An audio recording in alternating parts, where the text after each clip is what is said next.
പാലക്കാട് തൃത്താരയിൽ ബസ്സും കാറും കൂട്ടിയിടിച്ച അപകടം. 1 വയസ്സുള്ള കാറിലുള്ള കുഞ്ഞടക്കമാണ് അപകടത്തിൽപ്പെട്ടത്. സമീർ ബിൻ കരീമാണ് ആ വാർത്തയുടെ വിവരങ്ങൾ വായിച്ചത്. സമീർ, ഡോക്ടർമാർ പറയുന്നത് എന്താണ്? അപകടമുണ്ടായത് എങ്ങനെയാണ് സമീർ? ഹാഷ്മി, ഇന്ന് രാവിലെ 6:45 പാലക്കാട് തൃത്താലയിൽ വാഹനാപകടം ഉണ്ടാകുന്നത്.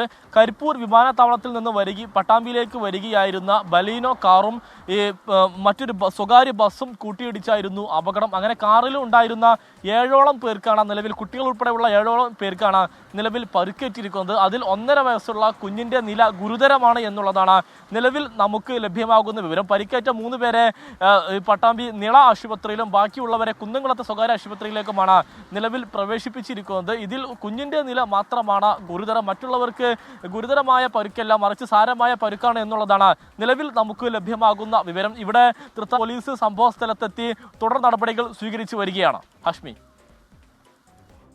സമീർ ബിൻ കരീമാണ് വാർത്തയുടെ വിവരങ്ങൾ നൽകിയത്. കാറിലുണ്ടായിരുന്ന 1 വയസ്സുള്ള കുഞ്ഞിനടക്കം ഗുരുതര പരിക്കെന്നാണ് ഇപ്പോൾ ഡോക്ടർമാർ പറയുന്നത്.